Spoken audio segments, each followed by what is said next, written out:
Hello, ഏവർക്കും smart P C ഓൺലൈനിലേക്ക് സ്വാഗതം. LDCക്ക് വേണ്ടിയുള്ള 22ാമത്തെ ക്ലാസ്സാണിന്ന്. ഓക്കെ, അപ്പോൾ ഇതുവരെയുള്ള ക്ലാസ്സുകളൊക്കെ നിങ്ങൾ അടിപൊളി കണ്ട് പഠിച്ചു എന്നറിയാം. അപ്പോൾ ഈ ക്ലാസ്സുകളെല്ലാം ചേർത്തുകൊണ്ട് നമുക്ക് റിവിഷൻ ഉണ്ടാവും. അതായത് 4 ക്ലാസ്സുകൾ ഇപ്പം നമുക്ക് പറഞ്ഞുതരാം. 19, 20, 21, 22 4 കൂടെ ചേർത്തിട്ട് നമുക്ക് നാളെ റിവിഷൻ ഉണ്ട്. ഓക്കെ, പഴയ നമുക്ക് റിവിഷനൊക്കെ കൊണ്ടുപോകാം. നമ്മൾ LDC അതുപോലെ LGS കമ്പൽസറിയൊക്കെ നമ്മൾ റിവിഷനൊക്കെ കൊണ്ടുപോയിട്ടുണ്ട്. അതുപോലെ നമുക്ക് റിവിഷൻ വീണ്ടും സ്റ്റാർട്ട് ചെയ്യാം. ഓക്കെ, അപ്പോൾ നമുക്ക് അത്രേ പറയാനുള്ള നേരെ ക്ലാസ്സിലേക്ക് പോകാം. പിന്നെ നമ്മുടെ ഓൺലൈൻ ബാച്ചുകളുണ്ട്. LDC, LPUP, LGS ഓൺലൈൻ ബാച്ചുകളുണ്ട്. ജോയിൻ ചെയ്യാൻ താല്പര്യമുണ്ടെങ്കിൽ ഞാൻ താഴെ നമ്പർ കൊടുത്തിട്ടുണ്ട്, കോൺടാക്ട് ചെയ്യുക. ഓക്കെ, അപ്പോൾ അത്രേ പറയുള്ളൂ. ഇന്ന് നമ്മൾ പഠിക്കാൻ പോകുന്ന പ്രധാനപ്പെട്ട കുറച്ച് കാര്യങ്ങളാണ്. മണ്ണുമായി ബന്ധപ്പെട്ടതും പിന്നെ സിവിക്സുമായി ബന്ധപ്പെട്ടതുമായി പ്രധാനപ്പെട്ട ക്വസ്റ്റ്യൻസാണ് പഠിക്കാൻ പോകുന്നത്. പിന്നെ ടോപ്പിക് വൈസ് ക്ലാസ്സുകൾ ഉടനെ വരും. ഓക്കെ, ശരി, നമുക്ക് നേരെ ക്ലാസ്സിലേക്ക് പോകാം. ശരി എടാ, ഒരു ചോദ്യം. ഓക്കെ എടാ, നമ്മളത് ഒരുപാട് പേര് പറഞ്ഞു ഈ ടോപ്പിക് ബേസ് ക്ലാസ്സിലാണോ ഒന്നും. ഓക്കെ, നമുക്കപ്പം നാളെ തൊട്ട് നമുക്ക് ടോപ്പിക് ബേസ് ആയിട്ട് ക്ലാസ് പോകാം. ടോപ്പിക് ബേസ് എന്ന് വെച്ച് കഴിഞ്ഞാൽ SCRT ടോപ്പിക്സ്, പിന്നെ നമ്മൾ റാങ്ക് ഫയലിൽ നിന്ന് ഉപയോഗിച്ച് പഠിക്കുന്ന ടോപ്പിക്സ്, അല്ലാതെ നമ്മൾ പുറത്തുനിന്ന് കണ്ടെത്തി പഠിക്കുന്ന ടോപ്പിക്സ്, നമുക്ക് ആ രീതിയിൽ ക്ലാസ് പോകാം. ഓക്കെ, ഇന്ന് നമ്മൾ ഇതാണ് പ്രീവിയസ് ക്വസ്റ്റ്യൻസും അതുമായി ബന്ധപ്പെട്ട റിലേറ്റഡ് ഫാക്റ്റാണ് പഠിക്കാൻ പോകുന്നത്. അതും ഉണ്ടാവും ടോപ്പിക് ക്ലാസ്. അതൊരു നമ്മളെ കമ്മീഷൻ ക്ലാസ്സിൻ്റെ ഒരു ഭാഗത്ത് നമ്മൾ ടോപ്പിക് ഡിസ്കസ് ചെയ്യും, മറ്റേ ഭാഗത്ത് പ്രീവിയസ് ക്വസ്റ്റ്യനും അതുമായി ബന്ധപ്പെട്ട റിലേറ്റഡ് ഫാക്റ്റും ഡിസ്കസ് ചെയ്യും. ഓക്കെ, ഇത് കാരണം വെച്ച് കഴിഞ്ഞാൽ ടോപ്പിക്ക് നമ്മൾ ഒരുപാട് ക്ലാസ് നമ്മൾ എടുത്തിട്ടുണ്ട്. LGSനും യൂണിവേഴ്സിറ്റി അസിസ്റ്റൻറ്റിനും LDCക്കും CPO നമ്മൾ ടോപ്പിക്ക് ഒരുപാട് എടുത്ത് നമ്മുടെ ചാനൽ തന്നെ കിടപ്പുണ്ട്. അത് ഇപ്പോൾ ഉടനെ റിപ്പീറ്റേഷൻ വരേണ്ടതെന്ന് വെച്ചിട്ടാണ് ഈ പ്രീവിയസ് ക്വസ്റ്റ്യൻസും അതിൻ്റെ എക്സ്പ്ലനേഷനും പോകുന്നത്. ഓക്കെ, അപ്പം നമ്മൾ എന്തായാലും ടോപ്പിക്ക് കൂടെ എൻ്റെ കൂടെ കൊണ്ടുപോകും കേട്ടോ. കാരണം നിങ്ങൾ മുമ്പ് പഠിച്ചൊക്കെ മറന്നുപോയി കാണും കേട്ടോ. അതുകൊണ്ട് ഒന്നുകൂടെ കൊണ്ടുപോകും കേട്ടോ. അത് ഒരുപാട് പറയുന്നുണ്ട്, അത് ഞാൻ കണക്കിലെടുത്തിട്ടുണ്ട്. നമുക്ക് അടുത്ത ക്ലാസ് പോലെ ആ രീതിയിൽ പോകാം. ഇന്ന് ഒരു ചോദ്യം എല്ലാവരും നോക്കിക്കോണേ. ഇന്ത്യയിലെ ഏറ്റവും ഉൽപാദനക്ഷമത കൂടിയ മണ്ണിനമേതെന്നാണ് ചോദ്യം. ഇന്ത്യയിലെ ഏറ്റവും ഉൽപാദനക്ഷമത കൂടിയ മണ്ണിനമേതെന്നാണ് ചോദ്യം. ഓപ്ഷൻസ് ഉണ്ട്: എക്കൽ മണ്ണ്, ചെങ്കൽ മണ്ണ്, ചെമ്മണ്ണ്, പർവ്വത മണ്ണ്. ഏറ്റവും ഉൽപാദനക്ഷമത കൂടിയ മണ്ണിനാണ് ചോദ്യം. ഉൽപാദനക്ഷമത കൂടിയ മണ്ണിന് ഏതാണ് ആൻസർ? നിന്റെ ഉത്തരം ഏതാണ്? എക്കൽ. നിൻ്റെത് ഏത്? പർവ്വതം. പർവ്വതം. എക്കൽ. എടാ, ഇന്ത്യയിൽ ഏറ്റവും ഉൽപാദനക്ഷമത കൂടിയ മണ്ണ് ഏതാണ്? എക്കൽ മണ്ണാണ്. ഏതാണ്? എക്കൽ മണ്ണ്. പർവ്വത മണ്ണിന് ചോദ്യമുണ്ട്. എന്താണ്? ജൈവാംശം കൂടുതലുള്ള മണ്ണാണ് ഏത്? പർവ്വത മണ്ണ്. ജൈവാംശം കൂടുതലുള്ള മണ്ണ് പർവ്വത മണ്ണാണ്. ഉൽപാദനക്ഷമത കൂടിയ മണ്ണ് ഏതാണ്? എക്കൽ മണ്ണാണ്. ഉൽപാദനക്ഷമത കൂടിയ മണ്ണ് ഏതാണ്? എക്കൽ മണ്ണ്. നമുക്കറിയാം, നെല്ല് കൃഷിക്കും ഗോതമ്പ് കൃഷിക്കും എല്ലാം ഉപയോഗിക്കുന്ന ഏതാണ്? എക്കൽ മണ്ണാണ്. ഏതാണ്? എക്കൽ മണ്ണാണ് ഈ പറയുന്ന നെല്ല് കൃഷിയും ഗോതമ്പ് കൃഷിക്കും എല്ലാം ഉപയോഗിക്കുന്നത്. ഓക്കെ, ശരി. ഇന്ത്യയിൽ ഏറ്റവും കൂടുതൽ കാണപ്പെടുന്ന മണ്ണും ഏതാണ്? എക്കൽ മണ്ണാണ്. ഇന്ത്യയിൽ ഏറ്റവും കൂടുതൽ കാണപ്പെടുന്ന മണ്ണ് ഏതാണ്? എക്കൽ മണ്ണാണ്. ഓക്കെ, ഏകദേശം 40% കൂടുതൽ എന്താണ്? എക്കൽ മണ്ണാണ്. 41% ടെക്സ്റ്റൊക്കെ പറയുന്നത്. 40% കൂടുതൽ ഇന്ത്യയിൽ എന്താണ് വളരെ? എക്കൽ മണ്ണാണ് ഉള്ളത്. ഓക്കെ, എന്നാൽ കേരളത്തിൽ ഏറ്റവും കൂടുതലുള്ള മണ്ണ് ഏതാ? കേരളത്തിൽ ഏറ്റവും കൂടുതലുള്ള മണ്ണാണ് ഏത്? ലാറ്ററൈറ്റ് മണ്ണ്. ഏതാണ് പിള്ളേരെ? ലാറ്ററൈറ്റ് മണ്ണ്. ഈ ലാറ്ററൈറ്റ് മണ്ണിന്റെ മലയാളം അറിയോ? ചെങ്കൽ മണ്ണ്. എന്താണ്? ചെങ്കൽ മണ്ണ് കേട്ടോ. ചെങ്കൽ മണ്ണാണ് കേട്ടോ. ചിലപ്പം നമുക്ക് ഇങ്ങനെ കേരളത്തിൽ ഏറ്റവും കൂടുതലുള്ള മണ്ണ് എന്ന് ചോദിച്ചിട്ട് ചിലപ്പോൾ എന്ത് ചെയ്യും? നമ്മൾ ലാറ്ററൈറ്റും പഠിച്ചു പോകും. അവിടെ ചിലപ്പോൾ ഓപ്ഷനിൽ ചിലപ്പോൾ ലാറ്ററൈറ്റിന് പകരം അതിൻ്റെ മലയാള ചെങ്കൽ മണ്ണ് കൊടുത്തേക്കും. ഓക്കെ, മനസ്സിലായി? അപ്പോൾ കേരളത്തിൽ ഏറ്റവും ഉള്ള മണ്ണിന് ഏതാ? ചെങ്കൽ മണ്ണാണ്, അല്ലെങ്കിൽ ലാറ്ററൈറ്റ് മണ്ണാണ് കേട്ടോ. ഓക്കെ, ശരി. വിവിധ ഇനം മണ്ണിനങ്ങളെ കുറിച്ച് നമുക്ക് ഡിസ്കസ് ചെയ്യേണ്ടതുണ്ട്. മണ്ണിനെ കുറിച്ചുള്ള പഠനം ഇവിടെ പറ. നീ പറ. മണ്ണിനെ കുറിച്ചുള്ള പഠനമാണ് പെഡോളജി. മണ്ണിനെ കുറിച്ചുള്ള പഠനം എന്താണ്? പെഡോളജി. അത് പഠിക്കുക എളുപ്പം. നമ്മളിപ്പോൾ മണ്ണിലൂടെ ഇങ്ങനെ നടന്ന് പോകണമെന്ന് ചോദിക്കുക. മണ്ണിൽ എന്ത് വീഴും? പാട് വീഴും. അപ്പോൾ പെഡോളജി. മണ്ണിനെ കുറിച്ചുള്ള പഠനമാണ് എന്ത്? പെഡോളജി. ഓക്കെ, കാറ്റിനെ കുറിച്ചുള്ള പഠനം എന്താ? കാറ്റിനെ കുറിച്ചുള്ള പഠനമാണ് എന്ത്? അനിമോളജി. കാറ്റടിക്കുന്ന സമയത്ത് എന്ത് ചെയ്യും? വസ്തുക്കൾ അനങ്ങും. കാറ്റടിക്കുന്ന സമയത്ത് വസ്തുക്കൾ അനങ്ങും. കാറ്റിനെ കുറിച്ചുള്ള പഠനം അനിമോളജി. ആ കുട്ടിക്ക് മനസ്സിലാവുന്നുണ്ടോ? കാറ്റിനെ കുറിച്ചുള്ള പഠനമാണ് എന്ത്? അനിമോളജി. എന്താണ്? അനിമോളജി. ജലത്തെ കുറിച്ചുള്ള പഠനം എന്താ?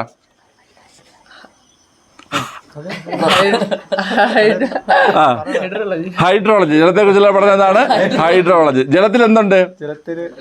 ഹൈഡ്രജൻ ഉണ്ട്. അതുകൊണ്ട് ജലത്തെ കുറിച്ചുള്ള പഠനം ഹൈഡ്രോളജി. അപ്പൊ ആ 3 പഠിച്ചില്ല. മണ്ണ് പെഡോളജി, കാറ്റ് അനിമോളജി, അതുപോലെ ഈ ജലം ഹൈഡ്രോളജി. ജലം ഹൈഡ്രോളജി. ഓക്കെ, ശരി.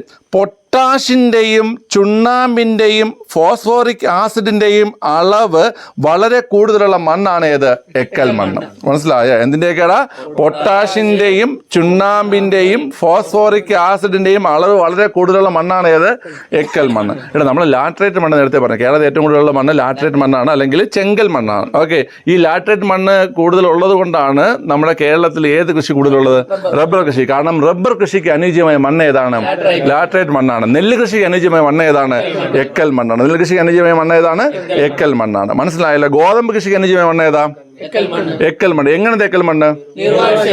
ഗോതമ്പ് കൃഷിക്ക് അനുയോജ്യമായ മണ്ണ് എന്നിട്ടാൽ നീർവാഴ്ചയുള്ള എക്കൽ മണ്ണാണ്. നീർവാഴ്ചയുള്ള എക്കൽ മണ്ണാണ് ഏത്? ഗോതമ്പ് കൃഷിക്ക് അനുയോജ്യമായത്. മനസ്സിലായ? എങ്കിൽ നമ്മുടെ ഈ നെൽകൃഷിക്ക് അനുയോജ്യമായ മണ്ണ് ഏതാ? നമുക്കിപ്പോൾ ചോദിക്കുകയാണ് നെൽകൃഷിക്ക് അനുയോജ്യമായ മണ്ണ് ഏത്? എക്കൽ തന്നെ 2-3 ഓപ്ഷൻ വരും. നീർവാഴ്ചയുള്ള എക്കൽ മണ്ണ്, സമതലങ്ങളിലെ എക്കൽ മണ്ണ്, അങ്ങനെയൊക്കെ വരും. ഓക്കെ, സമതലങ്ങളിലെ എക്കൽ മണ്ണാണ് ഏതിന് അനുയോജ്യം? നെൽകൃഷിക്ക് അനുയോജ്യമായത് സമതലങ്ങളിലെ എക്കൽ മണ്ണും ഗോതമ്പ് കൃഷിക്ക് അനുയോജ്യമായത് ഏതാണ്? നീർവാഴ്ചയുള്ള ഏതാണ്? എക്കൽ മണ്ണാണ്. നീർവാഴ്ചയുള്ള എക്കൽ മണ്ണാണ്. അപ്പം റബ്ബർ കൃഷിക്ക് അനുയോജ്യമായത് ഏതാണ്? ലാറ്ററൈറ്റ് മണ്ണ്. കേരളത്തിൽ ഏറ്റവും കൂടുതൽ ഉൽപ്പാദിപ്പിക്കുന്ന നാണ്യവിള ഏതാണ്? റബ്ബർ. കേരളത്തിലെ ഏറ്റവും പ്രധാനപ്പെട്ട നാണ്യവിള ഏതാണ്? റബ്ബറാണ്. കേരളത്തിലെ ഏറ്റവും പ്രധാനപ്പെട്ട നാണ്യവിള റബ്ബറാണ്. ഓക്കെ, റബ്ബറാണ് ഏറ്റവും പ്രധാനപ്പെട്ട നാണ്യവിള. റബ്ബറിന്റെ വ്യാവസായിക ഉൽപ്പന്നം പറയുന്ന പേരെന്താ? ലാറ്റക്സ്. കേട്ടോ, റബ്ബറിന്റെ വ്യാവസായിക ഉൽപ്പന്നം പറയുന്ന പേരെന്താണ്? ലാറ്റക്സ് എന്നാണ്. 3 എല്ലുകളുടെ നാട് ഏതാ? 3 എല്ല് കോട്ടയം. ലഡ്ക കോട്ടയോ? എന്താണ് ആസിഫ് അലി? ആസിഫ് കമന്റ് കാണാറുണ്ടാണ് നിങ്ങള്? ആസിഫ് അലിയാണ്. ഓക്കെ, ശരി. അപ്പൊ 3 എല്ലുകളുടെ നാട് ഏതാണ്? കോട്ടയം. 3 എല്ലെന്ന് പറഞ്ഞേ. ലാറ്റക്സ്, ലെറ്റർ, ലേക്ക്. ഓക്കെ, അപ്പൊ ഞാൻ പറഞ്ഞു റബ്ബറിന്റെ വ്യാവസായിക ഉൽപ്പന്നങ്ങൾ ഏതാണ് ഉള്ളത്?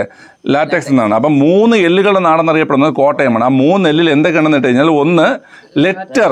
ലെറ്റർ എന്ന് വെച്ചാൽ എന്താണ്? എഴുതുന്ന കത്താണ്? അല്ല, പിന്നെ ഏതാ ലെറ്റർ? എനിക്ക് കത്ത് അറിയാവോ? നിന്റെ പ്രായം അതല്ലേ? ഓക്കെ, ഏതാണ്? അക്ഷരം. ഏതാണ്? അക്ഷരനഗരി ഏതാണ്? കോട്ടയമാണ്. കേട്ടോ. രണ്ടാമത്തെ എല്ല് ലാറ്റക്സ്. ലാറ്റക്സ് എന്താണ്? റബ്ബറിന്റെ വ്യാവസായിക ഉൽപ്പന്നമാണ് ഏത്? ലാറ്റക്സ്. ഓക്കെ, മൂന്നാമത്തെ എല്ല് ഏതാണ്? ലേക്ക്. ഒരുപാട് ഉൾനാടൻ ജലാശയങ്ങൾ എവിടെയുണ്ട്? കോട്ടയത്തുണ്ട്. അതുകൊണ്ടാണ് 3 എല്ലുകളുടെ നാടായി ഏതിനെ പറയുന്നത്? കോട്ടയത്തെ പറയുന്ന. 3 എല്ലുകൾ ഏതൊക്കെയാണ്? ലെറ്റർ, ലാറ്റക്സ്, ലേക്ക്. ഓക്കെ, കേരളത്തിലെ ഉൾനാടൻ ജലാശയങ്ങളുടെ എണ്ണം എത്ര? കേരളത്തിൽ നമുക്ക് എല്ലാവർക്കും അറിയാം കേരളത്തിൽ എത്ര നദികളുണ്ടടാ? 44 നദികളാണ് കേരളത്തിലുള്ളത്. എന്നാൽ കേരളത്തിൽ എത്ര കായലുകളുണ്ട്? കേരളത്തിലെ കായലുകളുടെ എണ്ണം എത്രയാണ്? 34 കേട്ടോ. 34 കേരളത്തിലെ കായലുകളുണ്ട്. 44 നദിയും 34 കായലുമാണ് കേരളത്തിലുള്ളത്. അതിൽ 27 കായലുകൾക്ക് എന്താ പ്രത്യേകത? 27 കായലുകൾ സമുദ്രവുമായി ബന്ധപ്പെട്ട് കിടക്കുന്നു. ബാക്കി 7 സമുദ്രവുമായി ബന്ധമില്ല. അതാണ് ഉൾനാടൻ ജലാശയങ്ങൾ. എന്താണ്? ഉൾനാടൻ ജലാശയങ്ങൾ. അപ്പൊ കേരളത്തിലെ ഉൾനാടൻ ജലാശയങ്ങളുടെ എണ്ണം ചോദിച്ചാൽ എത്രയാണ്? 7. ഈ ഉൾനാടൻ ജലാശയങ്ങൾ ഇംഗ്ലീഷ് എന്ത് പറയും മാനേജർ? ആസിഫ് അലി പറഞ്ഞു. പാസ് ജോബിൻ പറ. ഇംഗ്ലീഷ് മീഡിയം അല്ലേ? എവിടെ നിനക്കറിയോ? ഉൾനാടൻ ജലാശയങ്ങൾ ഇംഗ്ലീഷ് എന്ത് പറയും? വാട്ടർ ബോഡീസ് ആണ്. Inland water bodies. എന്താണ്? Inland water bodies. Sunitha Bose ചെയ്തേ ടെക്സ്റ്റിന് തൊട്ട്. ശരി, അപ്പൊ ഈ പറഞ്ഞ മനസ്സിലായല്ലോ? ക്ലിയർ ആണല്ലോ? ശരി, അപ്പൊ നമ്മളിപ്പം എക്കൽ മണ്ണിനെ കുറിച്ചാണ് പറഞ്ഞത്. എന്താണ്? പൊട്ടാഷിന്റെയും ചുണ്ണാമ്പിന്റെയും ഫോസ്ഫോറിക് ആസിഡിന്റെയും അളവ് കൂടുതലുള്ള മണ്ണാണ് ഏത്? എക്കൽ മണ്ണ്. എന്തൊക്കെ ഉണ്ടടാ? ചുണ്ണാമ്പ്, ഫോസ്ഫോറിക് ആസിഡ്, പൊട്ടാഷ്. എന്താണ്? പൊട്ടാഷ്. ഓക്കെ, എന്നാൽ നൈട്രജന്റെയും ഫോസ്ഫറസിന്റെയും സാന്നിധ്യം കുറഞ്ഞ മണ്ണാണ് ഏത്? ചെമ്മണ്ണ്. ഏതാണ്? ചെമ്മണ്ണ്. സുമന എഴുതിക്കോണേ ആ ടൈം. ഓക്കെ, അപ്പൊ നൈട്രജന്റെയും ഫോസ്ഫറസിന്റെയും സാന്നിധ്യം കുറഞ്ഞ മണ്ണ് ഏതാണ്? ചെമ്മണ്ണാണ്. കേട്ടോ, ചെമ്മണ്ണ്. ഒമിനി ബേസ് ഗ്രൂപ്പ് എന്നറിയപ്പെടുന്ന മണ്ണ് ഏതാ? ഒമിനി ബേസ് ഗ്രൂപ്പ് എന്നറിയപ്പെടുന്ന മണ്ണ് ഏതാണ് പിള്ളേരെ? ചെമ്മണ്ണാണ്. കേട്ടോ. കായാന്ത്രിത ശിലകളും അതുപോലെ പരൽ രൂപ ശിലകളും പൊടിഞ്ഞ് രൂപം കൊള്ളുന്ന മണ്ണ് ഏതാണ്? ചെമ്മണ്ണാണ്. ഏതാണ്? ചെമ്മണ്ണാണ്. അപ്പൊ ചെമ്മണ്ണിന്റെ ചോദ്യം നോക്കാം. ചെമ്മണ്ണ് എങ്ങനെയാണ്? നൈട്രജന്റെയും ഫോസ്ഫറസിന്റെയും സാന്നിധ്യം കുറഞ്ഞ മണ്ണാണ് ഏത്? ചെമ്മണ്ണ്. എന്തിന്റെയൊക്കെ സാന്നിധ്യം? നൈട്രജന്റെയും ഫോസ്ഫറസിന്റെയും സാന്നിധ്യം കുറഞ്ഞ മണ്ണാണ് ചെമ്മണ്ണ്. ഈ ചെമ്മണ്ണിന് അറിയപ്പെടുന്ന പേരെന്താ? ഒമിനി ബെസ് ഗ്രൂപ്പ്. അപ്പൊ ഒമിനി ബെസ് ഗ്രൂപ്പ് എന്നറിയപ്പെടുന്ന മണ്ണ് ഏതാണ്? ചെമ്മണ്ണാണ്. കായാന്തരിത ശിലകളും പരൽ രൂപ ശിലകളും പൊടിഞ്ഞ് രൂപം കൊള്ളുന്ന മണ്ണാണ് ഏത്? ചെമ്മണ്ണ്. മനസ്സിലായല്ലോ? ഇത്രയും ക്ലിയർ ആണ്. ഓക്കെ, ഞാൻ ചോദിക്കുന്ന ചോദ്യങ്ങൾക്ക് ഉത്തരം പറയണം. ഓക്കെ, നൈട്രജൻ ഫിക്സേഷൻ, നൈട്രജൻ സ്ഥിരീകരണം. അതായത് നമ്മൾ അന്തരീക്ഷത്തിലുള്ള നൈട്രജനായി തന്നെ കിട്ടിക്കഴിഞ്ഞാൽ സസ്യങ്ങൾക്ക് ഉപകാരപ്പെടുമോ? ഇല്ല. അതെന്തായി മാറണം? നൈട്രേറ്റ് ആയി മാറണം. മനസ്സിലായി? അപ്പൊ അന്തരീക്ഷത്തിൽ എന്തുണ്ട്? നൈട്രജൻ. അന്തരീക്ഷത്തിൽ 78% ഉള്ളത് ഏതാണ്? നൈട്രജനാണ്. ആ നൈട്രജനായി കിട്ടിക്കഴിഞ്ഞാൽ സസ്യങ്ങൾക്ക് ഉപകാരം ഇല്ല. അതെന്തായി മാറണം? നൈട്രേറ്റ് ആയി മാറണം. മനസ്സിലായി? നൈട്രേറ്റ് ആയി മാറുന്ന ആ ഒരു പ്രവർത്തനത്തെ പറയുന്ന പേരാണ് നൈട്രജൻ സ്ഥിരീകരണം അല്ലെങ്കിൽ നൈട്രജൻ ഫിക്സേഷൻ. മനസ്സിലായല്ലോ? Nitrogen fixation. ഈ നൈട്രജൻ ഫിക്സേഷന് സഹായിക്കുന്നത് ഏത് സൂക്ഷ്മജീവികളാണ്? ബാക്ടീരിയകളാണ്. ഏതാണ്? ബാക്ടീരിയകളാണ്. നൈട്രജൻ ഫിക്സേഷന് സഹായിക്കുന്ന ഏതാണ്? ബാക്ടീരിയകളാണ്. ഇതിൽ ഒരു വിഭാഗം ബാക്ടീരിയകൾ മണ്ണിൽ കാണപ്പെടും. ഒരു വിഭാഗം ബാക്ടീരിയകൾ എന്ത് ചെയ്യും? മണ്ണിൽ തന്നെ ഉണ്ട്. നൈട്രജൻ ഫിക്സേഷൻ ചെയ്യുന്ന ഒരു വിഭാഗം ബാക്ടീരിയകൾ മണ്ണിൽ തന്നെ എവിടെയുണ്ട്? മണ്ണിൽ കാണപ്പെടുന്നു. ഒരിനം ബാക്ടീരിയ, രണ്ടിനം ബാക്ടീരിയകളാണ് നൈട്രജൻ ഫിക്സേഷൻ പ്രധാനമായും ചെയ്യുന്നത്. അതിൽ ഒരിനം ബാക്ടീരിയ എവിടെ കാണപ്പെടും? മണ്ണിൽ കാണപ്പെടും. ഒരിനം ബാക്ടീരിയ കാണപ്പെടുന്നത് എവിടെയാ? ചെടികളുടെ വേരിൽ. പയറ് പോലത്തെ ചെടികളുടെ വേരിലാണ് കാണപ്പെടുന്നത്. മനസ്സിലായ? ഓക്കെ, ശരി. എന്റെ ചോദ്യം ഇതാണ്: മണ്ണിൽ കാണപ്പെടുന്ന നൈട്രജൻ ഫിക്സേഷൻ ബാക്ടീരിയ ഏതാണ്? അസറ്റോബാക്ടർ. ഏതാണ്? അസറ്റോബാക്ടർ. ഏതാണ്? അസറ്റോബാക്ടർ. അപ്പൊ മണ്ണിൽ കാണപ്പെടുന്ന നൈട്രജൻ സ്ഥിരീകരണ ബാക്ടീരിയ ഏതാണ് പിള്ളേരെ? അസറ്റോബാക്ടർ. ഏതാണ്? അസറ്റോബാക്ടർ. ഓക്കെ, ഇനി ചെടികളുടെ, പയറ് പോലത്തെ ചെടികളുടെ വേരിൽ കാണപ്പെടുന്ന നൈട്രജൻ ഫിക്സേഷൻ ബാക്ടീരിയ ഏതാ? റൈസോബിയം. ഏതാണ്? റൈസോബിയം. മനസ്സിലായ? ക്ലിയർ ആണല്ലോ? ശരി. അപ്പോൾ ഒന്നുകൂടെ ഞാൻ പറഞ്ഞുതരാം. എന്താണ് നൈട്രജൻ ഫിക്സേഷൻ? അതിന്റെ മലയാളം എന്താ? നൈട്രജൻ ഫിക്സേഷൻ മലയാളം എന്താ? നൈട്രജൻ സ്ഥിരീകരണം. എന്താണ് നൈട്രജൻ ഫിക്സേഷൻ കൊണ്ട് ഉദ്ദേശിക്കുന്നത്? അന്തരീക്ഷത്തിലെ നൈട്രജനെ എന്താക്കി മാറ്റണം? നൈട്രേറ്റ് ആക്കി മാറ്റിയാൽ മാത്രമേ സസ്യങ്ങൾക്ക് എന്ത് ചെയ്യാൻ പറ്റത്തുള്ളൂ? അത് ഉപയോഗിക്കാൻ പറ്റത്തുള്ളൂ. മനസ്സിലായ? ഓക്കെ, അപ്പൊ ആ ഒരു പ്രവർത്തനത്തെ പറയുന്ന പേരാണ് നൈട്രജൻ സ്ഥിരീകരണം അല്ലെങ്കിൽ നൈട്രജൻ ഫിക്സേഷൻ. ഈ നൈട്രജൻ ഫിക്സേഷന് സഹായിക്കുന്നത് സൂക്ഷ്മജീവികളാണ്. ഏത് സൂക്ഷ്മജീവികൾ? ബാക്ടീരിയകൾ. രണ്ടിനം ബാക്ടീരിയകളാണ് പ്രധാനമായി ഈ കാര്യം ചെയ്യുന്നത്. ഓക്കെ, അത് ഒന്ന് മണ്ണിൽ കാണപ്പെടുന്നു, മറ്റൊന്ന് വേൽ കാണപ്പെടുന്നു. സസ്യങ്ങളുടെ വേൽ കാണപ്പെടുന്ന ഏതാണ്? റൈസോബിയം. ഏതാണ്? റൈസോബിയം. ഇനി മണ്ണിൽ കാണപ്പെടുന്ന ഏതാണ്? അസറ്റോബാക്ടർ. എന്താണ്? അസറ്റോബാക്ടർ. മനസ്സിലായില്ലേ? ഇപ്പൊ നമുക്ക് ഭൂമി, മണ്ണൊക്കെ ഉണ്ടെങ്കിൽ നമ്മൾ പറയാം നമ്മൾ അസറ്റാണെന്ന് പറയത്തില്ലേ? അസറ്റാണെന്ന് പറയും. അപ്പൊ അസറ്റ് കാണപ്പെടുന്നത് എവിടെയാ? അസറ്റോബാക്ടർ മണ്ണിലും, റൈസോബിയം എവിടെയാണ്? റൈബോസോം കാണപ്പെടുന്നത് എവിടെയാ? കോശത്തിൽ. കേട്ടോ, കോശത്തിലാണ് റൈബോസോം കാണപ്പെടുന്നത്. ഈ റൈബോസോമിന് ഒരു പേര് പറയും. എന്തെന്ന് പറയുന്നത്? പവറോസ് മൈറ്റോകോൺട്രിയ. Protein factory. കോശത്തിന്റെ പ്രോട്ടീൻ ഫാക്ടറി എന്നറിയപ്പെടുന്നതാണ് റൈബോസോം. ഏതാണ്? റൈബോസോം. നമ്മളെ കോശത്തിൽ കാണപ്പെടുന്ന ഒരു ഭാഗമാണ് റൈബോസോം. നമ്മൾ എന്തെന്നറിയപ്പെടുന്നതിനെ? കോശത്തിന്റെ പ്രോട്ടീൻ ഫാക്ടറി എന്നറിയപ്പെടുന്നതാണ് ഏത്? റൈബോസോം. അപ്പൊ റൈസോബിയം എന്താ? ബാക്ടീരിയ. സസ്യങ്ങളുടെ വേൽ കാണപ്പെടുന്ന നൈട്രജൻ ഫിക്സേഷൻ ബാക്ടീരിയ ആണ് ഏത്? റൈസോബിയം. റൈസ് സസ്യമല്ലേ? റൈസ് ഏത് സസ്യമാണ്? റൈസ്. അങ്ങോട്ട് റൈസ് സസ്യത്തിൽ ബന്ധപ്പെട്ടതല്ലേ? അപ്പം റൈസോബിയം സസ്യങ്ങളുടെ വേൽ കാണപ്പെടുന്ന ബാക്ടീരിയ. ഓക്കെ, റൈബോസോം കോശത്തിൽ കാണപ്പെടുന്ന പ്രോട്ടീൻ ഫാക്ടറി എന്നറിയപ്പെടുന്ന കോശാംഗം. മനസ്സിലായല്ലോ? ക്ലിയർ ആണോ? റൈബോസോം. അത് ഓർത്ത് വെച്ചോണേ. ശരി. ഇനി നമുക്ക് അടുത്ത് അയണിൻ്റെയും അലുമിനിയത്തിൻ്റെയും ഓക്സൈഡുകളാൽ സമൃദ്ധമായ മണ്ണ് ഏതാ? ചെങ്കൽ മണ്ണ്. ഏതാണ്? ചെങ്കൽ മണ്ണ്. അയണിന്റെ സാന്നിധ്യം എന്ന് പറഞ്ഞാൽ തന്നെ ചുവന്ന് പറ്റത്തില്ലേ? ഓക്കെ, അപ്പൊ അയണിന്റെയും അലുമിനിയത്തിന്റെയും ഓക്സൈഡുകൾ സമൃദ്ധമായ മണ്ണാണ് ഏത്? ചെങ്കൽ മണ്ണ്. അതാണ് ലാറ്ററൈറ്റ് മണ്ണ്. അപ്പൊ ലാറ്ററൈറ്റ് മണ്ണിൽ എന്തൊക്കെയുണ്ട്? അയണിന്റെയും അലുമിനിയത്തിന്റെയും ഓക്സൈഡുകളുണ്ട്. അപ്പൊ അയണിന്റെയും അലുമിനിയത്തിന്റെയും ഓക്സൈഡ് കാണപ്പെടുന്ന മണ്ണിനും ഏതാണ്?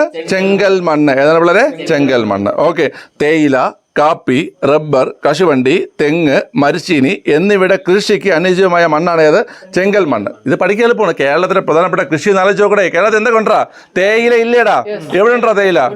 പൊന്മുടിയിലല്ല, മൂന്നാറിലുണ്ട്. പൊന്മുടിയിലും ഉണ്ട്. ഓക്കെ. കാപ്പി ഇല്ലേടാ? കാപ്പി ഉണ്ട്. കാപ്പി ഉണ്ട്. റബ്ബർ ഇല്ലേ? എവിടെയുണ്ട് റബ്ബർ? ദാ നിൽക്കണം റബ്ബർ. ദാ നിൽക്കണം. തെങ്ങില്ലേടാ? തെങ്ങില്ലേ? തെങ്ങ് എവിടെയുണ്ട്? അപ്പുറത്തല്ലേടാ? കേരളത്തിലെ പ്രധാന ഒരു കൃഷിയാണ് ഏത്? അപ്പുറത്ത് താഴെയൊക്കെ ഉണ്ടത്. ഓക്കെ. പിന്നെ എന്തുണ്ട്? മരച്ചീനി. ഈ മരച്ചീനി നിങ്ങൾക്ക് എല്ലാവർക്കും അറിയാം. കപ്പ, നമ്മൾ കപ്പ എന്നൊക്കെ പറയും. വടക്കോട്ട് വേറൊരു വാക്കാണ് പറയുന്നത്, അത് പറയുന്നില്ല. ഓക്കെ. ശരി. അപ്പൊ കപ്പ, അതോ ഇപ്പോൾ കപ്പ മനസ്സിലായി. അപ്പൊ ഇതൊക്കെ കൃഷി ചെയ്യുന്ന എവിടെയാണ്? ലാറ്ററൈറ്റ് മണ്ണിലാണ്. അപ്പൊ ലാറ്ററൈറ്റ് മണ്ണിലെ പ്രധാന കൃഷി പഠിക്കാൻ വേണ്ടി നമ്മൾ കേരളത്തിലെ പ്രധാന കൃഷിയൊക്കെ നോക്കിയാൽ മതി. എന്തൊക്കെ? തേയില, കാപ്പി, റബ്ബർ, കശുവണ്ടി, തെങ്ങ്, മരച്ചീനി. മനസ്സിലായി. അപ്പൊ എന്തൊക്കെയാണ്? തേയില, കാപ്പി, തെങ്ങ്, മരച്ചീനി, റബ്ബർ, കശുവണ്ടി. എക്കൽ മണ്ണാകുമ്പോൾ ഗോതമ്പ്, നെല്ലക്ക. ക്ലിയർ ആണേ? പഠിച്ചേ നിങ്ങൾ? ഓക്കെ. ശരി.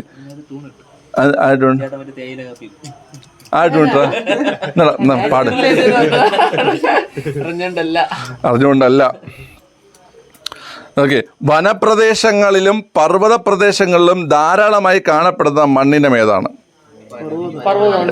നീ എന്തുവിടെ ആലോചിക്കണം? വനവും പർവ്വതം എന്ന് പറയുമ്പോൾ ഇങ്ങനെ ആലോചിക്കണം. അവിടെ എന്ത്?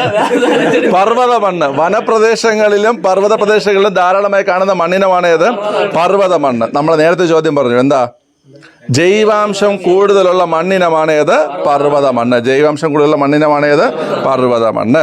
ഓക്കെ. അടുത്ത്, ഉത്തര മഹാസമതലത്തിലെ മരുസ്ഥലി ബാഗർ പ്രദേശങ്ങളിൽ കാണപ്പെടുന്ന പ്രധാന മണ്ണിനം ഏതാ? മരുഭൂമിയിലെ മണ്ണ്. മരുഭൂമി മണ്ണ്. ഏതാണ്? മരുഭൂമി മണ്ണ്. ഓക്കെ. ഐക്യരാഷ്ട്രസഭ അന്താരാഷ്ട്ര മണ്ണ് വർഷമായി ആചരിച്ച ഏതാ? 2015. അപ്പൊ അന്താരാഷ്ട്ര മണ്ണ് വർഷം ഏതാണ് പിള്ളേരെ? 2015. ഏതാണ്? 2015. അന്താരാഷ്ട്ര പ്രകാശ വർഷം ഏതാ?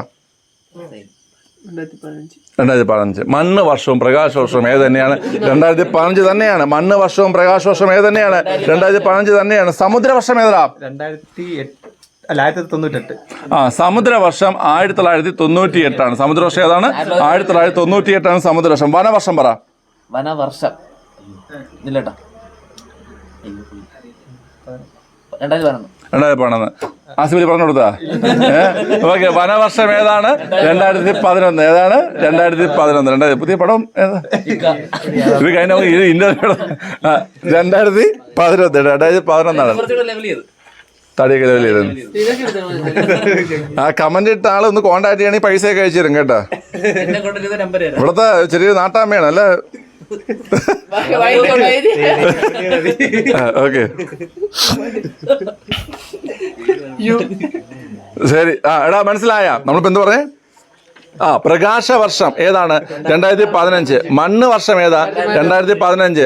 സമുദ്ര വർഷം ഏതാ? 1998. വനവർഷം ഏതാ? 2011. ആ 11 നിങ്ങളൊരു മരമായിട്ടൊക്കെ വരച്ച് ഇതായിട്ട് മനസ്സിൽ കണ്ടത്. ഒന്ന് മനസ്സിൽ കണ്ടേ നീ? 2011 ആ 2-1 എന്നൊരു മരം ഇങ്ങനെ 2 മരം. മരത്തിൽ കുറെ കിളികള് മരം. അപ്പൊ 2011 എന്ത്? വനവർഷം. എന്താണ് വളരെ? വനവർഷം. ഓക്കെ. ലോക മണ്ണ് ദിനം ഏതാ? എസ്സിയാർഡിൽ ഡിസംബർ 15 കിടപ്പുണ്ട്. തെറ്റാണ്. ലോക മണ്ണ് ദിനം ഡിസംബർ 5 ഡിസംബർ 5. എസ്സിയാർഡിൽ മിസ്റ്റേക്ക് കിടപ്പുണ്ട്. ഡിസംബർ 5 കേട്ടോ. ഓക്കെ. ഈ മണ്ണ് ഗവേഷകനെ പറയുന്ന പേരെന്താണ്ടാ? പെഡോളജിസ്റ്റ്. മണ്ണ് ഗവേഷകനെ പറയുന്ന പേരെന്താണ്? പെഡോളജിസ്റ്റ് കേട്ടോ. കൃഷിയെ പ്രോത്സാഹിപ്പിക്കുന്നതിനായി കേന്ദ്ര ഗവൺമെന്റ് പുറത്തിറക്കിയ കാർഡ് എന്താണെന്നറിയാവോ? 2015 നരേന്ദ്രമോദിയാണ് ഈ കാർഡ് ഉദ്ഘാടനം ചെയ്തത് കേട്ടോ. കൃഷിയെ പ്രോത്സാഹിപ്പിക്കാനായി കേന്ദ്ര ഗവൺമെന്റ് പുറത്തിറക്കിയ കാർഡാണ് സോയിൽ ഹെൽത്ത് കാർഡ്. എന്താണ്? Soil health card. അപ്പൊ കൃഷിയെ പ്രോത്സാഹിപ്പിക്കാനായി കേന്ദ്ര ഗവൺമെന്റ് പുറത്തിറക്കിയ കാർഡ് ഏതാണ്? Soil health card. ആര് ഉദ്ഘാടനം ചെയ്തു? നരേന്ദ്രമോദി. 2014 പ്രധാനപ്പെട്ട ഉദ്ഘാടനം എല്ലാം ആര് തന്നെയാണ്? നരേന്ദ്രമോദി തന്നെയാണ്. അദ്ദേഹം ഉദ്ഘാടനം ചെയ്തത് മാത്രം നമ്മൾ പഠിച്ചു വെച്ചാൽ മതി. മനസ്സിലായില്ലേ? കാരണം ഒരേ ഉദ്ഘാടനം പഠിക്കാൻ ആര് ഉദ്ഘാടനം ചെയ്തു? പ്രധാനപ്പെട്ട എല്ലാ ഉദ്ഘാടനം ആര് തന്നെയാണ്? പ്രധാനമന്ത്രി നരേന്ദ്രമോദി തന്നെയാണ്. അദ്ദേഹം അല്ലാത്തത് മാത്രം ആത്മനിർഭർ ഭാരത് ഉദ്ഘാടനം ചെയ്താരാ? ആത്മനിർഭർ ഭാരത് നിർമ്മല സീതാരാമനാണ്. മനസ്സിലായില്ലേ കേട്ടോ? അങ്ങനത്തെ കുറച്ച് വ്യത്യാസമായിട്ടുണ്ട്. ബാക്കിയെല്ലാം ആര് തന്നെയാണ്? നരേന്ദ്രമോദി തന്നെയാണ്. ഓക്കെ. ശരി. അതുപോലെ തന്നെ നമ്മുടെ മറ്റേ സെഗത് മെഡിസിൻ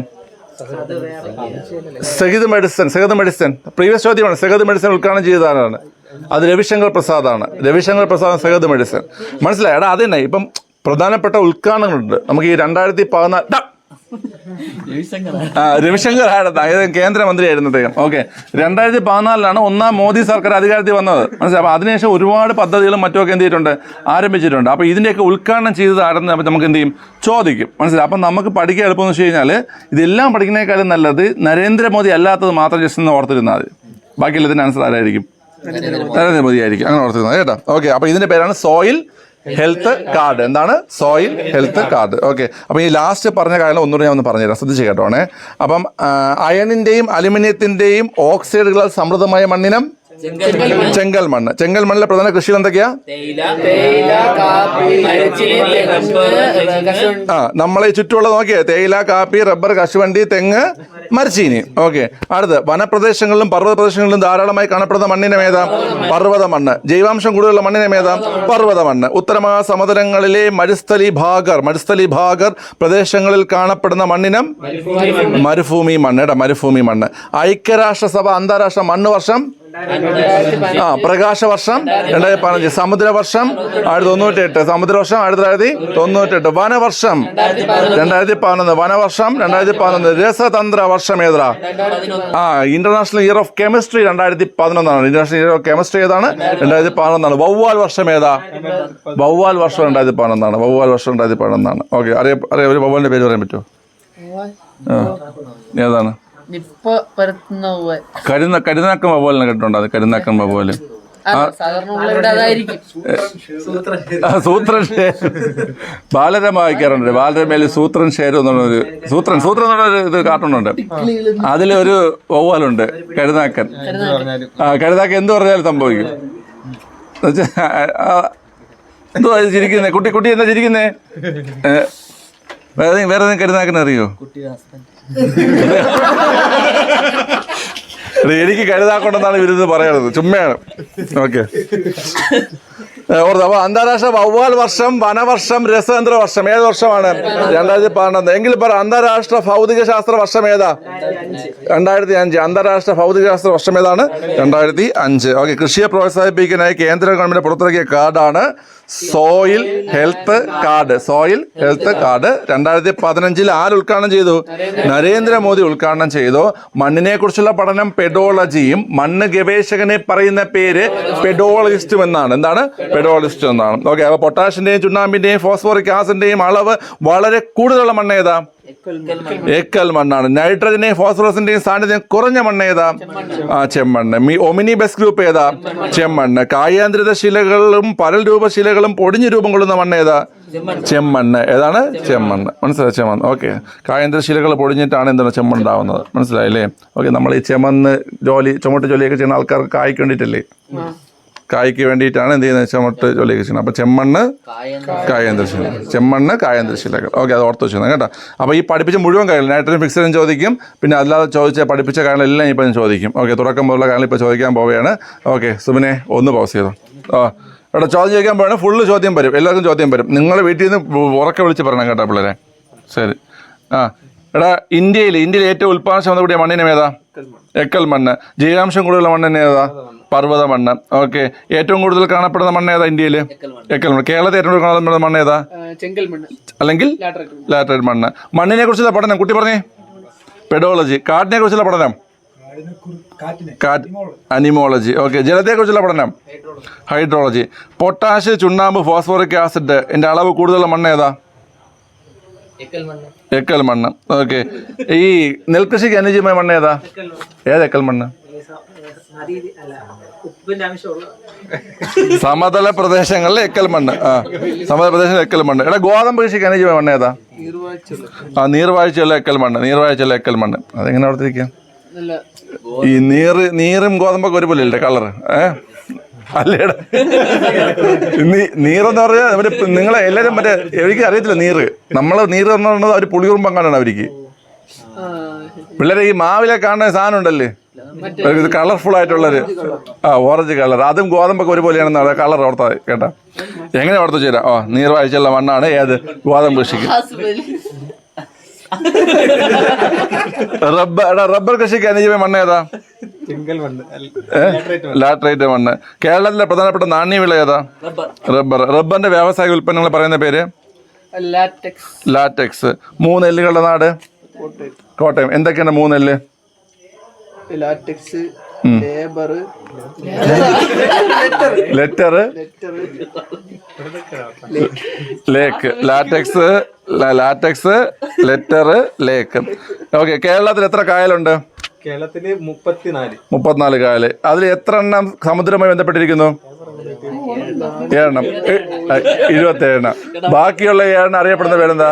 അതൊക്കെ ഉൾനാടൻ ജലാശയങ്ങൾ. ബാക്കിയുള്ള 7 അറിയപ്പെടുന്ന പേരെന്താണ്? ഉൾനാടൻ ജലാശയങ്ങൾ. ഓക്കെ. നൈട്രജന്റെയും ഫോസ്ഫറസിന്റെയും സാന്നിധ്യം കുറഞ്ഞ മണ്ണ് ഏതാ? ചെമ്മണ്ണ്. ഓക്കെ. ഇതിനെന്തെന്ന് അറിയപ്പെടുന്നു ചെമ്മണ്ണിനാ?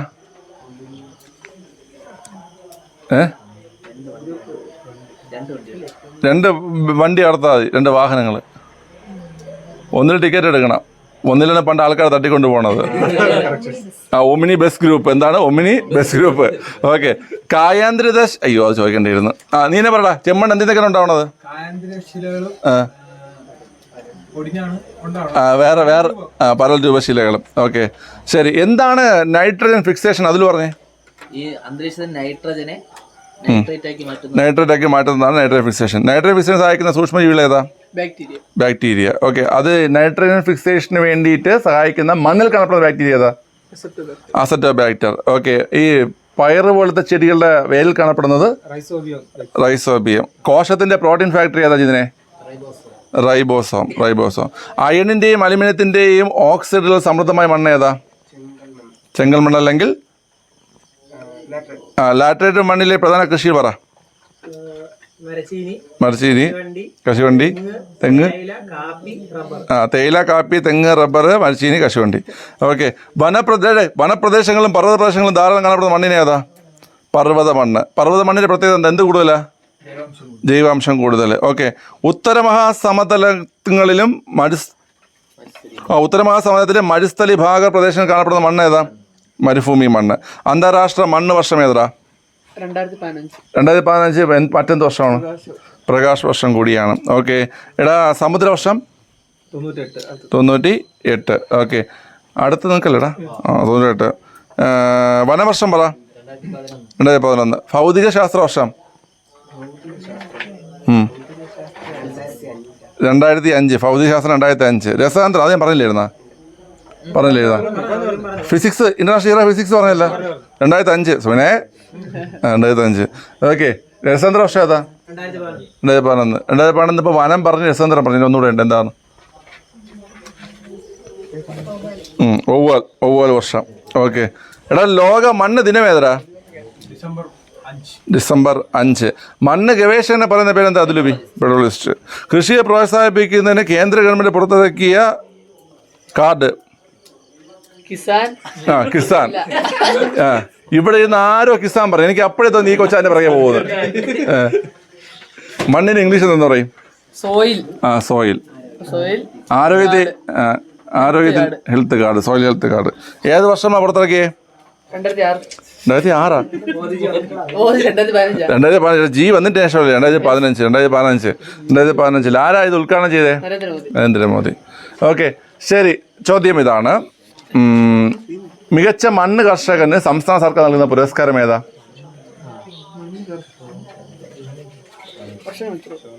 ഷോണി മിത്ര. മികച്ച മണ്ണ് കർഷകന്. ഷോണിച്ച മണ്ണാണ്, മനസ്സിലായി? ഷോണിച്ച ഉണ്ടാകുന്ന മണ്ണ്. മികച്ച മണ്ണ് കർഷകന് ആരെടുക്കുന്ന പുരസ്കാരം? കേരളത്തിൽ കൊടുക്കുന്ന പുരസ്കാരമാണ് ഏത്? ഷോണി മിത്ര. ഏതാണ് പിള്ളേരെ? ഷോണി മിത്ര. ഓക്കെ. സുനിൽ ബോസേ. അടുത്ത ചോദ്യം ഇതാണ്. ആർട്ടിക്കിൾ 14 പ്രകാരമുള്ള നിയമത്തിൻ്റെ മുന്നിൽ തുല്യത എന്ന ഭരണഘടനാ തത്വത്തിൽ ഇളവ് നൽകുന്ന പദവി എന്നാണ്? നമുക്കറിയാം ഇന്ത്യൻ കോൺസ്റ്റിറ്റ്യൂഷൻ ആർട്ടിക്കിൾ 14 സമത്വമാണ്. എന്താണ്?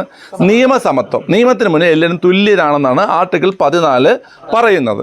എന്നാൽ ഒരു പദവിക്ക് എന്തുണ്ട്? അതിന് ഇളവുണ്ട്. ആ പദവി ഏതാണ് ചോദ്യം? ഒരു പദവിയല്ല, 2 പദവിക്ക് ഇളവുണ്ട്. കേട്ടോ. ഓപ്ഷൻ ഇല്ല, നിങ്ങൾക്ക് അറിയാലോ. രാഷ്ട്രപതിയും ഗവർണറും. രാഷ്ട്രപതിക്കും ഗവർണറിനും എന്തുണ്ട്? ആർട്ടിക്കിൾ 14 നിന്ന് ഇളവുണ്ട്. മനസ്സിലായി? നിയമത്തിന് മുന്നേ എല്ലാവരും തുല്യരാണെന്ന് പറയുന്നുണ്ടെങ്കിലും നമ്മൾ ആർട്ടിക്കിൾ 14 പറഞ്ഞ എന്താണ്? നിയമത്തിന് മുന്നിൽ എല്ലാവരും തുല്യരാണ്. കോൺസ്റ്റിറ്റ്യൂഷൻ ആർട്ടിക്കിൾ 14 നിയമത്തിന് മുന്നിൽ എല്ലാവരും തുല്യരാണ്. എന്നാൽ ആർട്ടിക്കിൾ 14 തന്നെ പറയുന്നുണ്ട് എന്താണ്? രാഷ്ട്രപതിക്കും ഗവർണർക്കും ഇളവുണ്ട്. അപ്പോൾ ആ പദവി ഇളവുള്ള പദവി ഏതൊക്കെയാണ്? രാഷ്ട്രപതിയും ഗവർണറും. നമുക്ക് രാഷ്ട്രപതിയുമായിട്ട് ബന്ധപ്പെട്ട പ്രധാനപ്പെട്ട ആർട്ടിക്കിൾസ് ഒന്ന് പഠിച്ചു പോവാം. ഓക്കെ. രാഷ്ട്രപതിയുടെ നിർവചനം, അല്ലെങ്കിൽ ഇന്ത്യക്കൊരു രാഷ്ട്രപതി ഉണ്ടായിരിക്കണം എന്ന് പറഞ്ഞ ആർട്ടിക്കിൾ ഏതാ? അപ്പൊ രാഷ്ട്രപതി നിർവചനം ഏതാണ്? 52. ഏതാണ്? 52. ഇനി രാജ്യത്തിന്റെ എക്സിക്യൂട്ടീവ് അധികാരം രാഷ്ട്രപതിയിൽ നിക്ഷിപ്തമാണ്. ഏത് ആർട്ടിക്കിൾ? 53. ഏതാണ്? 53. നമ്മുടെ രാജ്യത്തിന്റെ എക്സിക്യൂട്ടീവ് അധികാരം, അതായത് കാര്യനിർവഹണ വിഭാഗത്തിന്റെ അധികാരം ആരിൽ നിക്ഷിപ്തമാണ്? രാഷ്ട്രപതി നിക്ഷിപ്തമാണ് എന്ന് പറഞ്ഞ ആർട്ടിക്കിൾ ഏതാണ്? 53. ഓക്കെ. രാഷ്ട്രപതി ഇലക്ഷനെ കുറിച്ച് പറയുന്നത് ഏതാ? 54. രാഷ്ട്രപതി ഇലക്ഷൻ ഏതാണ്? 54. രാഷ്ട്രപതിയെ തിരഞ്ഞെടുക്കുന്ന രീതിയെ കുറിച്ച് പറയുന്ന ആർട്ടിക്കിൾ ഏതാ? 55. അപ്പൊ 4 നമുക്കൊന്ന് നോക്കാം. 52 എന്താ? രാഷ്ട്രപതിക്ക്, നമുക്ക് രാജ്യത്തിന് രാഷ്ട്രപതി ഉണ്ടായിരിക്കണം, അല്ലെങ്കിൽ രാഷ്ട്രപതിയുടെ നിർവചനം പറയുന്നു. ഓക്കെ. രാഷ്ട്രപതിയുടെ നിർവചനം. 53 എന്താ? നമ്മുടെ രാജ്യത്തിന്റെ എക്സിക്യൂട്ടീവ് അധികാരം, അല്ലെങ്കിൽ കാര്യനിർവഹണ വിഭാഗത്തിന്റെ അധികാരം ആർക്കാണ്? രാഷ്ട്രപതിക്കാണ് എന്ന് പറയുന്ന ആർട്ടിക്കിളാണ് ഏത്? 53. 54 എന്താ? രാഷ്ട്രപതി തെരഞ്ഞെടുപ്പ്. 53 എന്താണ്? രാഷ്ട്രപതി തെരഞ്ഞെടുപ്പ്. 55 എന്ന് പറഞ്ഞാൽ രാഷ്ട്രപതിയെ തിരഞ്ഞെടുക്കുന്ന രീതി. ഓക്കെ, പഠിച്ചല്ലോ. ഓക്കെ. അപ്പൊ 52 രാഷ്ട്രപതി നിർവചനം, 53 രാഷ്ട്രപതിയുടെ എക്സിക്യൂട്ടീവ് അധികാരങ്ങൾ, 54 രാഷ്ട്രപതി തെരഞ്ഞെടുപ്പ്, 55 രാഷ്ട്രപതിയുടെ തെരഞ്ഞെടുപ്പ് രീതി അല്ലെങ്കിൽ നടപടിക്രമങ്ങൾ. ഓക്കെ. അടുത്ത് 56 എന്താണ്? 56 രാഷ്ട്രപതിയുടെ ഓഫീസ് കാലാവധി. എന്താണ്? രാഷ്ട്രപതിയുടെ ഓഫീസ് കാലാവധിയാണ് ആർട്ടിക്കിൾ 56. 56 എന്താണ് പിള്ളേരെ? രാഷ്ട്രപതിയുടെ ഓഫീസ് കാലാവധി. ഓക്കെ, ക്ലിയർ ആണല്ലോ. അപ്പൊ രാഷ്ട്രപതി ഓഫീസിൽ ഇറങ്ങുമ്പോൾ 6 മണിയാവുന്ന ഓർത്താൽ മതി. അപ്പൊ 5, 6, 56, അല്ലെങ്കിൽ 5, 6 മണിയാവുന്ന ഓർത്താൽ മതി. 56. ഓക്കെ. രാഷ്ട്രപതിയുടെ ഓഫീസ് കാലാവധി 56. ഓക്കെ. അടുത്ത് രാഷ്ട്രപതിയുടെ യോഗ്യത പറയുന്ന ഏതിലാ? 58. രാഷ്ട്രപതി യോഗ്യത പറയുന്നത് ഏതാണ് പിള്ളേരെ? 58 രാഷ്ട്രപതി യോഗ്യത പറയുന്നത്. അത് ഞാൻ മുമ്പ് നിങ്ങൾക്ക് പറഞ്ഞിട്ടുണ്ട്. 8ഉം പൊട്ടും തിരിയാത്തവനെ രാഷ്ട്രപതിയാക്കുമോ? നമ്മൾ ഈ ബോധമില്ലാത്ത ആൾക്കാർ നമ്മൾ പറയും അവൻ 8ഉം പൊട്ടും തിരിയാത്ത ആളെന്ന് പറയും. അപ്പൊ 8ഉം പൊട്ടും തിരിയാത്ത ആളെ എന്തെത്തില്ല? രാഷ്ട്രപതിയാക്കത്തില്ല. അപ്പം 58 എന്ത്? രാഷ്ട്രപതിയുടെ യോഗ്യത. രാഷ്ട്രപതി ഓഫീസിൽ നിന്ന് ഇറങ്ങുമ്പോൾ 5, 6 മണിയാവും. അപ്പൊ 56 രാഷ്ട്രപതിയുടെ കാലാവധി. രാഷ്ട്രപതി കാലാവധി എത്ര വർഷമാണ്? മോനെ പറ, നിനക്ക് അറിയാം. വിജയ് ദേവർക്കൊണ്ട പറയൂ.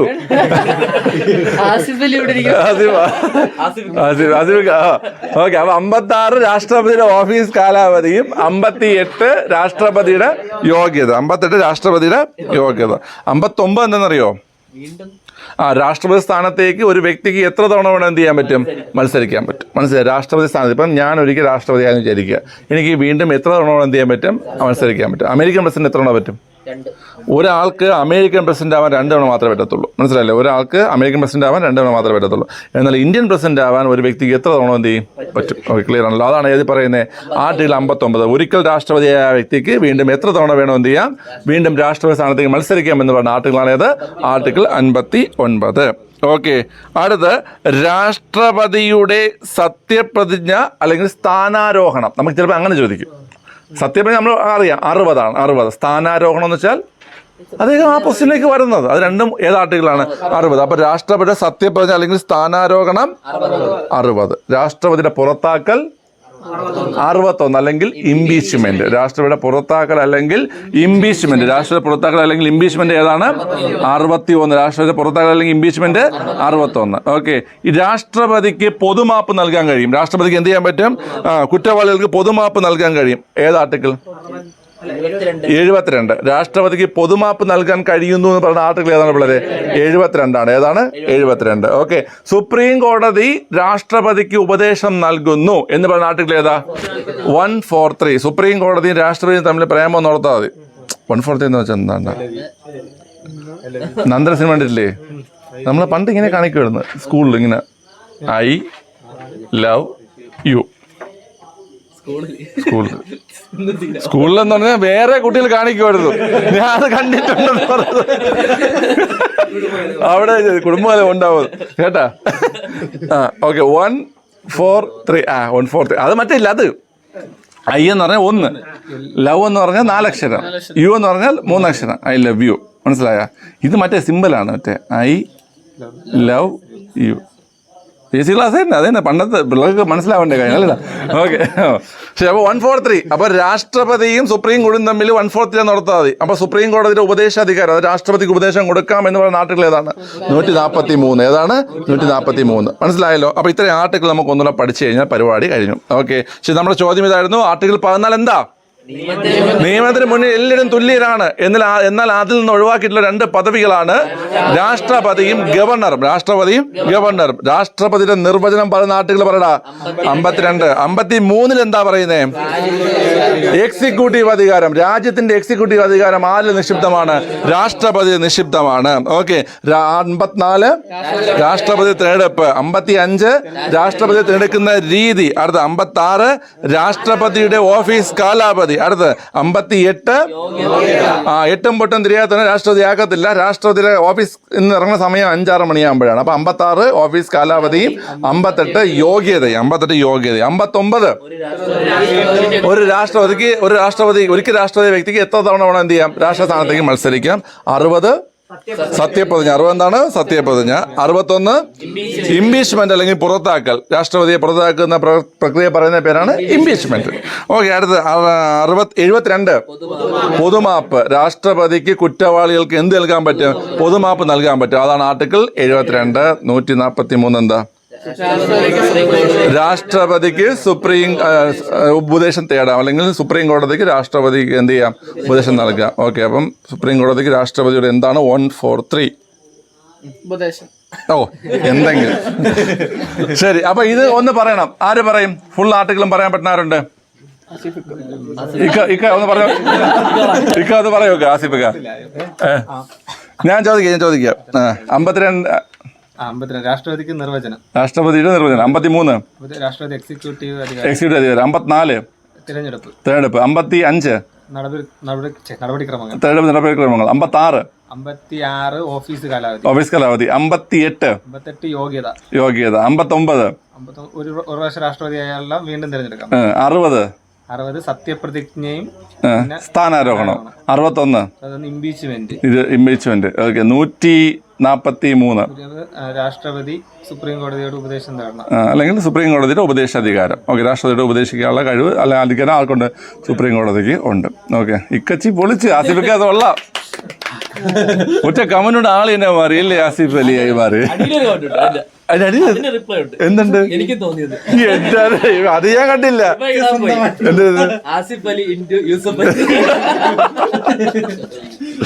ശരി. ഓക്കെ, ശരി. അപ്പം ഇത്രയേ ഉള്ളൂ കേട്ടാ. നമുക്കിപ്പോൾ ലേറ്റായി പിള്ളേരെ. ഇത് ഇന്ന് കാണണ്ടേ നിങ്ങൾക്ക് വീഡിയോ? അപ്പോൾ അതുകൊണ്ട് നമ്മൾ ഇന്ന് മതിയാക്കിയത്. നമുക്ക് നാളത്തെ ഒരു ടോപ്പിക്ക് ബേസ് ആയിട്ട് നമുക്ക് പോകാം. പക്ഷേ ടോപ്പിക്കിൻ്റെ കൂടെ ഇതുപോലെ നമ്മൾ പ്രീവിയസ് ക്വസ്റ്റ്യൻ പേപ്പറും എക്സ്പ്ലനേഷനും പോകും. കാരണം അത് ഭയങ്കര നിങ്ങൾക്ക് ഉപകാരം ചെയ്യും കേട്ടോ. ഓക്കെ, ശരി. അപ്പം നമുക്ക് എല്ലാവർക്കും നമുക്ക് നാളെ വീണ്ടും കാണാം. ഇക്ക ഒരു ബൈ പറയിക്ക. അസിഫിക്ക ഓക്കെ, അപ്പം bye. Good night. Okay, good night. Okay, Vijay Deverakonda വല്ലതും പറയടേ. ശരി.